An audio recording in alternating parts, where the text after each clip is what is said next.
Islamic Brotherhood Television. Assalamualaikum warahmatullahi ta'ala wabarakatuh. Alhamdulillahi rabbil alamin. Wassalatu wassalamul atammanil akmalanil adwamanil mutalaziman على سيدنا وحبيبنا وشفيعنا وقرة أعيننا نبينا محمد وعلى آله الطاهرين وأصحابه الغر الميامين ومن تبعهم بإحسان إلى يوم الدين. اللهم أخرجنا من ظلمات الوهم وأكرمنا بنور الفهم وافتح علينا بمعرفة العلم وسهل أخلاقنا بالحلم واجعلنا مما يستمعون القول ويتبعون أحسنه برحمتك يا أرحم الراحمين والحمد لله رب العالمين. تقبل الله منا منكم فتقبل ya karim. Alhamdulillah, salam penghormatan kepada guru kita bersama Al-Imamul Akbar lil Ummatil Islamiyah Sayyidul Walid Al-Habib Muhammad Rizik bin Husain Shihab. Begitu juga kepada seluruh jajaran pengurus Dewan Pimpinan Pusat Front Persaudaraan Islam. Hadir bersama kita guru tetap, pengajar tetap di majelis rutin di Masjid Al-Islah ini, guru kita bersama Kiai Haji Nur Zain As-Sundawi, yang beliau merupakan pengurus majelis syura. Hadir bersama kita Al-Habib Ali bin Abi Bakar Al-Attas SH, calon MH sama calon pengantin bentar lagi. Amin yang kencang dong, amin. Amin. Yang atas sedih nih. Begitu juga salam penghormatan. Di sini ada Ustadz Haris juga, Masya Allah, guru tetap sekaligus pengurus Majelis Syura Dewan Pimpinan Pusat Front Persaudaraan Islam. Begitu juga ada Ustadz Husain atau yang dikenal dengan Buya Husain, Wakil Sekretaris Umum DPP Front Persaudaraan Islam. Ustadz Amir, Wakil Bendahara Umum. Ada Ustadz Khairul yang merupakan teman karibnya Bapak Jokowi, yang alhamdulillah beliau tersesat dalam kebaikan menjadi pengurus Front Persaudaraan Islam untuk ngurusin urusan Rohingya. Ini di tasnya bawa ijazah bagaimana? Begitu juga salam penghormatan Ustadz Muhammad Irfan, Ketua LDP, dan alhamdulillah dan seluruh pengurus yang aktif rutin untuk mengisi dalam kajian rutin. Dan alhamdulillah pada kesempatan pembukaan majelis rutin yang ada di Masjid Al-Islah ini, kita kedatangan tamu guru kita bersama Al-Habib Ali bin Abdul Aziz bin Jindan. Kita udah hampir 25 tahun setengah gak ketemu nih. Oh lebih ya? Iya. Dan alhamdulillah dipertemukan kembali di tempat ini, dan kita doakan mudah-mudahan beliau panjang umur, sehat walafiat, dan mudah-mudahan datangnya bukan cuma pembukaan doang, amin. Kira-kira kalau sebulan sekali cakep gak nih? Apa setiap seminggu sekali? Apa tiap hari?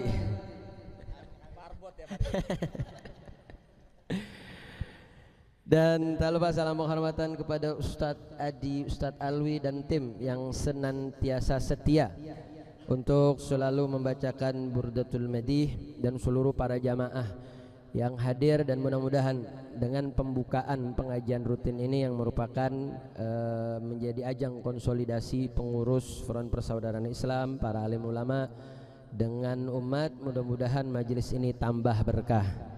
Majelis ini diberikan cahaya oleh Allah Subhanahu wa taala, dan mudah-mudahan semua yang hadir yang punya hajat duniawiyah ukhrawiyah mudah-mudahan Allah gabulin. Yang sakit, yang punya penyakit, sakitnya disembuhkan. Yang punya hajat digabulkan. Amin ya rabbal alamin. Baik. Ini Kiai Nur Zain gimana nih, lanjut tapi jangan nih? Udah jam 11 ya? Gimana? Mega mendung. Kuncinya mantum kan. Kita baca melanjutkan pembacaan bait dari kitab Burdatul Madih dari syarah Al-Kharbuti.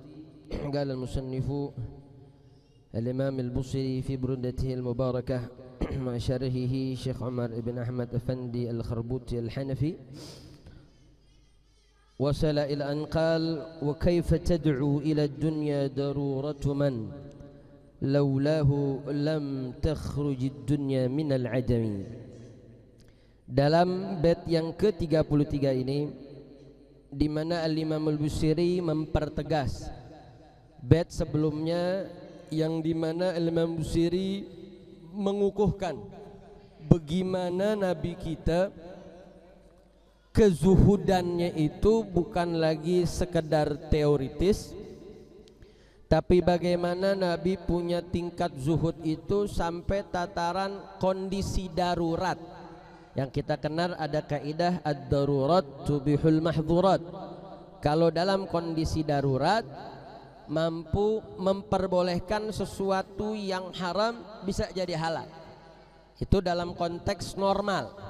Nah, Nabi SAW bukan dalam keadaan normal, daruratnya saja pun innad darurata la ta'du 'alal 'usami. Sampai-sampai kedaruratan Nabi pun Nabi tidak ada kecenderungan kepada hal-hal yang bersifat duniawi. Nah, bait ini kemudian diperkuat. Kenapa kok sampai darurat pun Nabi tidak punya kecenderungan? Apa kata Imam Al-Busiri? Wa kaifa tad'u ila dunya daruratu man laulahu lam takhruj dunya minal adami.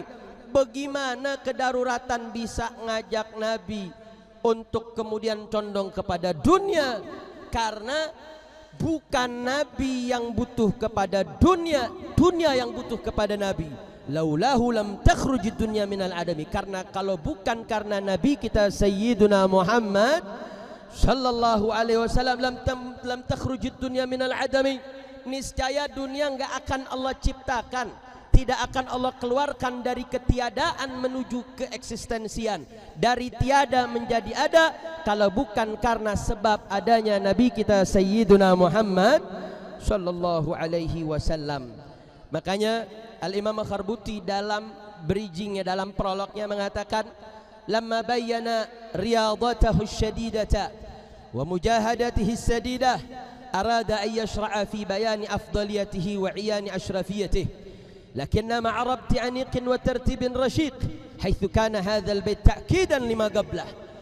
Jadi Al-Imam Al-Busiri pengen mengatakan nih, lihat nih riyadahnya Nabi mu nih. Ini Nabi yang udah punya kemuliaan luar biasa, yang punya keistimewaan tiada tara, yang punya kualitas akhlak, perangai, sikap yang sudah begitu istimewa. Sekalipun begitu masih riyadhah, masih bagaimana kemudian menjadi contoh kepada umatnya dengan mujahadahnya yang begitu luar biasa. Di sini Imam Busiri membangun argumentasi sebagai ta'kidan lima qablah. Dia penegasan bagaimana Nabi begitu betul-betul sampai kedaruratan, nggak ada sedikit pun ingin memandang kepada dunia. Sampai-sampai kata Al-Imam Al-Kharbuti annahu alaihi salam ma'ilun ilallahi ta'ala faqat. Kecenderungan Nabi hanya kepada Allah subhanahu wa ta'ala saja. Dan ini menjadi isyarat. Jadi Imam Busiri ini dari mana sih? Apakah Imam Busiri mengada-ada, terlalu hulu, membesar-besarkan dalam pujiannya kepada Rasulullah sallallahu alaihi wasallam? Beliau kemudian menghadirkan ini isyaratun ila hadisin qudsi. Ini menjadi isyarat dalam salah satu hadis qudsi, di mana hadis qudsi yang secara lafaz, yang mana hadis qudsi di mana Allah Subhanahu wa taala berfirman dengan lisannya Nabi Muhammad sallallahu alaihi wasallam, dikatakan ad-dunya haramun ala ahli al-akhirah. Dunia itu haram bagi penghuni akhirat, wal akhiratu haramun ala ahli dunya. Sedangkan akhirat itu haram hukumnya bagi penghuni dunia. Wa kilahuma haramani ala ahli Allah ta'ala. Dan akhirat serta dan ahli dunia, wa kilahuma haramani ala ahli Allah ta'ala, dan keduanya kemudian menjadi haram di sisi Allah Subhanahu wa ta'ala. Maksudnya apa? Wa ila anna dunya wal akhirah la yajtami'ana ala wajhil kamal. Artinya kecondongan antara seseorang untuk dia mampu memegang urusan akhirat dan dunia secara kamil, dia tidak akan mampu menghimpun, menyatukan keduanya secara sempurna. Pasti akan ada kecenderungan salah satu. Ketika dia cenderung kepada akhirat, maka urusan dunianya tidak akan maksimal. Ketika dia condong urusan dunia, maka nanti urusan akhiratnya akan terimplikasi, saudara. Makanya dikatakan walidakil, sampai ada yang mengatakan antara hubungan dunia dengan urusan akhirat, annahuma darratan. Dia seperti apa nih? Yang tahu nih Kiai Nurzen nih biasanya. Darratan, antara antara bini tua sama bini muda. Kira-kira bagaimana itu? Damai apa ribut tuh? Nah, ini nggak bisa jawab nih, nggak punya pengalaman nih. Min ahli tauhid soalnya. Hah? Artinya nih antara darratan itu identik nggak akur. Darratan tuh bini tua sama bini muda. Darratan sesuatu yang tidak jarang untuk kemudian bisa berdamai. Au mislu kaffatil mizan, atau contoh lain yang mungkin bisa lebih dekat, yaitu seperti dua timbangan. Timbangan yang biasa di tukang-tukang gula tuh, yang kalau ditaruh beban di sebelah kanan dia naik sebelah kiri, kalau ini yang berat yang kanan naik, dia tidak akan kemudian berimbang. Makanya Nabi SAW pernah bersabda, wa man ahabba dunya adarra bi akhiratih. Barang siapa yang cinta terhadap urusan dunia, dia akan berimplikasi buruk kepada urusan akhiratnya. Wa man ahabba akhiratah adarra bidunyah. Barang siapa yang cinta terhadap urusan akhiratnya, niscaya berimplikasi kepada urusan dunianya. Apa kata Nabi di akhir? Fa'athiru ma yabqa ala ma yafna.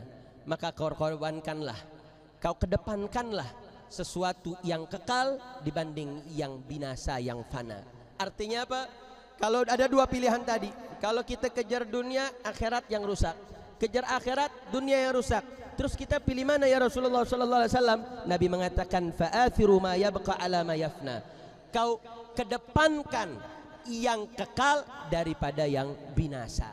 Artinya kau kedepankan urusan akhirat yang kita akan selama-lamanya, dan kau korbankan urusan dunia. Akan tetapi bukan berarti kemudian lepas total urusan dunia, enggak.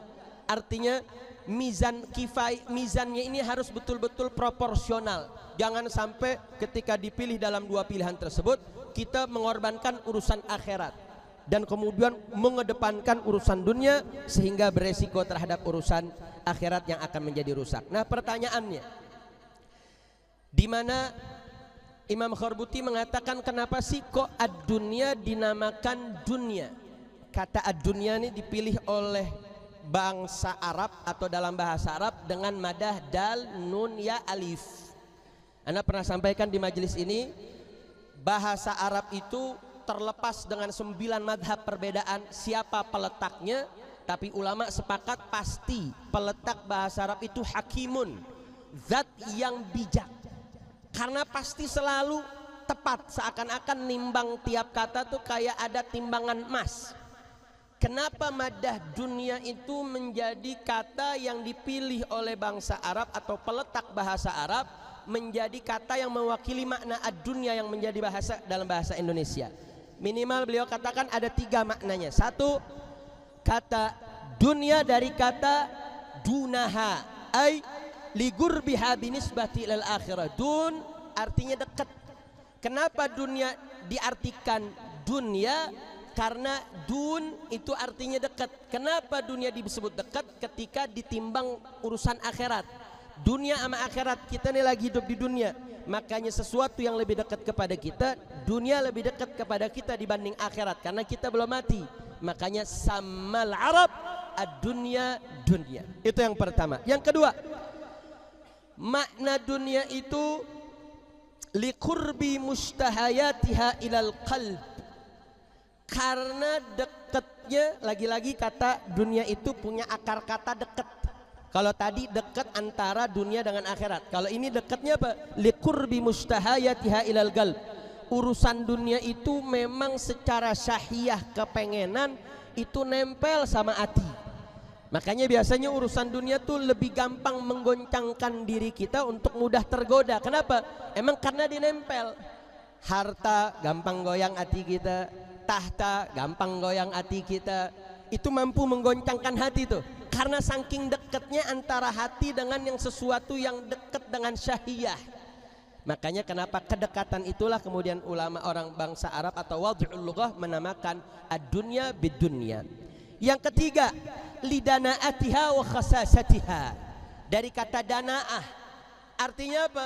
Karena kerendah dan hinaannya dunia, makanya dinamakan ad-dunya minad danaah.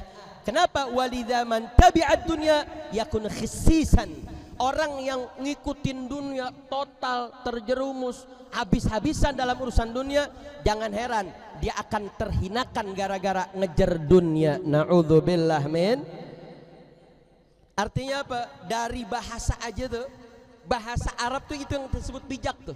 Mau akar katanya dun bimaknal qurub, makna qurubnya itu nisbah dunia akhirat atau dengan kedekatan syahiyah dengan hati, atau bimakna danaah, bahasa Arab begitu bijak, mampu kemudian mengkanalisasi makna terhadap dunia nggak jauh daripada dia dekat dengan kita karena status kita di dunia, atau kedekatan syahiyah dengan hati kita, atau karena danaati dunya indallahi subhanahu wa ta'ala.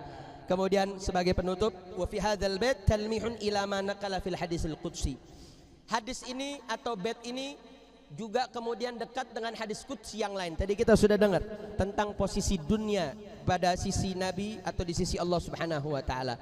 Tapi dalam hadis yang lain Nabi pernah di dalam hadisil qudsi di mana disebutkan laulaka lama khalaqtal aflaka, kalau bukan karenamu ya Rasulullah, kata Allah subhanahu wa ta'ala, lama khalaqtul aflaka, niscaya aku tidak akan ciptakan seluruh mukawwinat, semua segala sesuatu yang ada secara mutlak. Dan ini merupakan satu peristiwa yang terjadi pada malam Isra dan Mi'rajnya Nabi sallallahu alaihi wasallam, di mana saat Nabi ketika peristiwa Isra Mi'raj, Nabi bersujud, kemudian Allah mengatakan ana wa anta wa ma siwa dzalika khalaqtuhu li ajlik.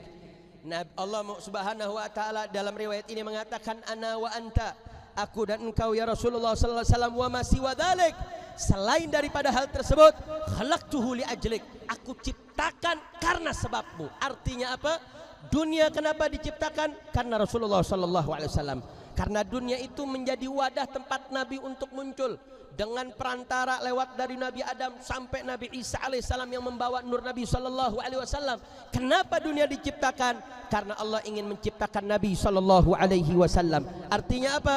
Dunia yang butuh kepada Nabi, bukan Nabi yang butuh kepada dunia. Faqala alaihi salam ana wa anta wa ma siwa dzalika taraktuhu li ajlik. Kemudian Nabi menjawab, ana wa anta, aku dan engkau ya Rabb, wa ma siwa dzalik, selain daripada hal tersebut, taraktuhu li ajlik, dan aku meninggalkan ma siwa ka, selain daripada dirimu, li ajlik, karena sebabmu. Jadi Allah puji Nabi sallallahu alaihi wasallam, dan Nabi tunjukkan sikapnya. Kenapa? Karena pantas Nabi mendapatkan pujian tersebut. Dan ini semua isyaratun aidan ila anna dunya tabi'atun lahu alaihi salam. Jadi jangan kita pernah sebut Nabi ikut dunia, tapi bil aks, ad-dunya tabi'atun lin Nabi sallallahu alaihi wasallam. Dunia yang ikut kepada Nabi sallallahu alaihi wasallam. Kenapa? Karena la khuliqat illalah wa li ashabih.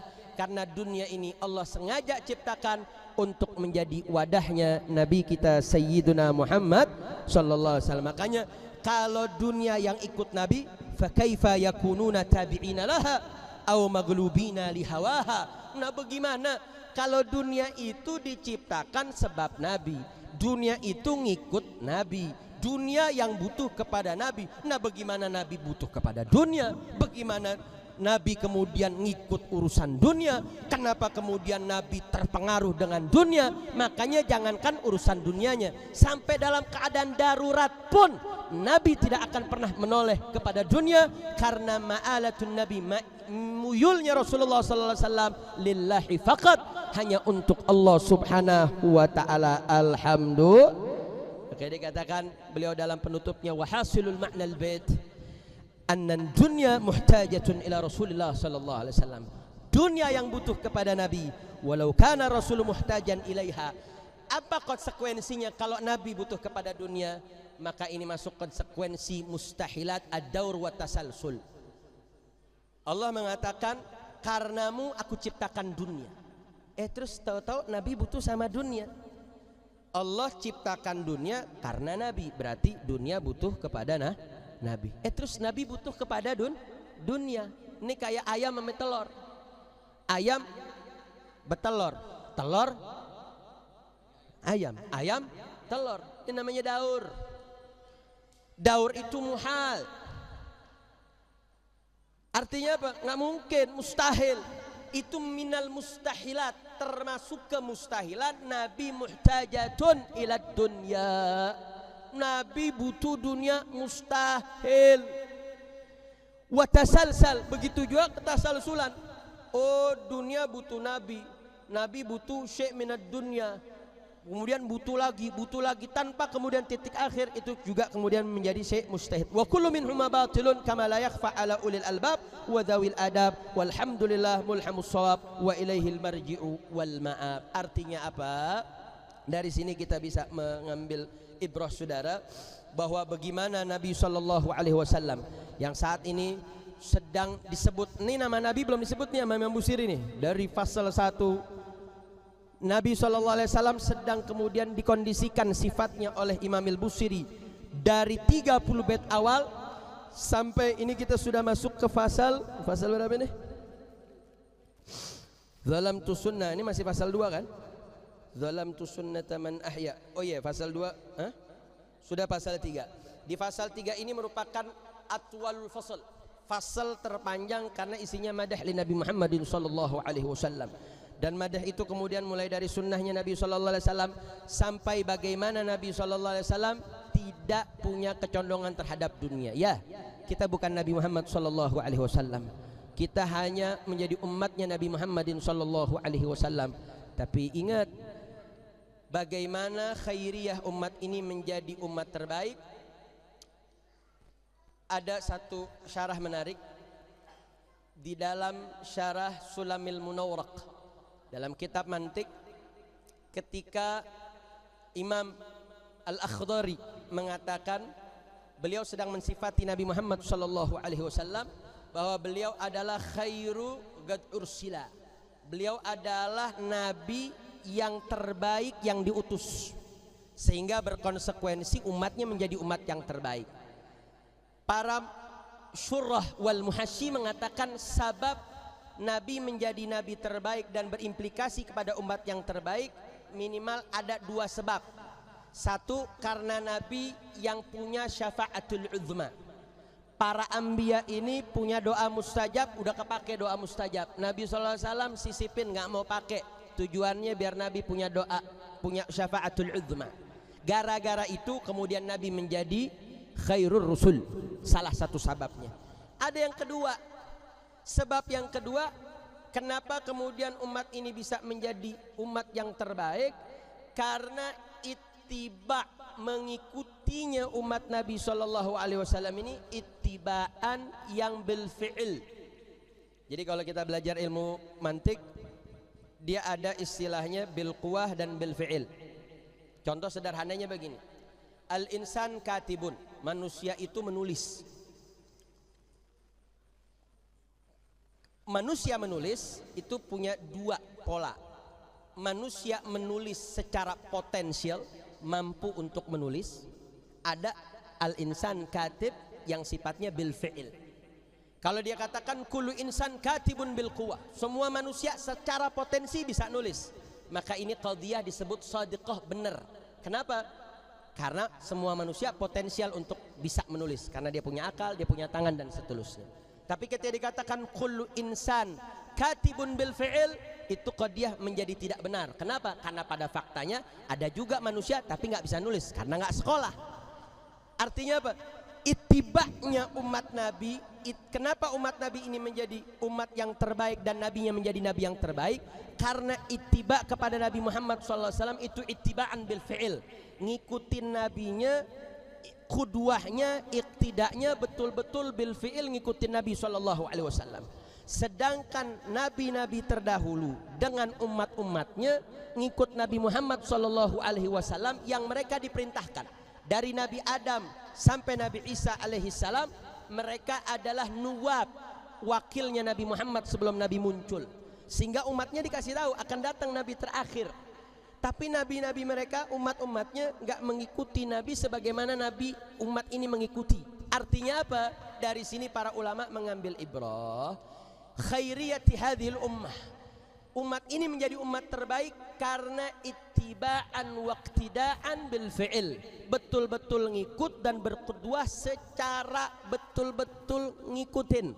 Artinya kalau kita pengen menjadi umat terbaik, mau jadi anak muda terbaik, mau jadi istri terbaik, suami terbaik, mau jadi gerakan yang terbaik, ormas yang terbaik, maka jadilah ittiba'an bil fi'il. Ngikutin nabinya bukan dengan klaim saya umat nabi, saya ikut nabi, saya cinta nabi. Ini baru dakwah, belum ada dalilnya.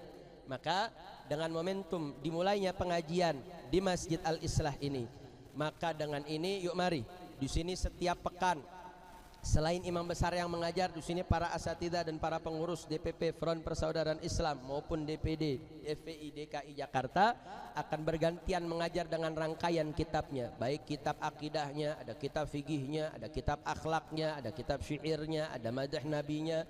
Maka jadikan itu semua momentum untuk kita mampu menjadi khairiyatul ummah, umat yang terbaik, bukan sekedar klaim. Semua kalau mau ngeklaim siapapun bisa, saudara. Tapi ketika in kunta da'iyan, kalau kau mengklaim, fadalil, tunjukkan dalilmu. Makanya mudah-mudahan hadirnya kita ke pengajian bisa jadi dalil kita ikutin Nabi Muhammad. Mudah-mudahan dengan kita hadir dalam pengajian, nyatet pelajaran, mengikuti, mengamalkan dan terus menerus untuk menggali ilmunya Nabi Muhammad SAW. Mudah-mudahan Allah bukakan pintu pemahaman untuk kita. Mudah-mudahan Allah berikan taufik dan hidayah, dan mudah-mudahan Allah jadikan kita umat-umat yang dicinta oleh Nabi Muhammad sallallahu alaihi wasallam. Hakadha minni wal afu minkum. Assalamualaikum warahmatullahi wabarakatuh.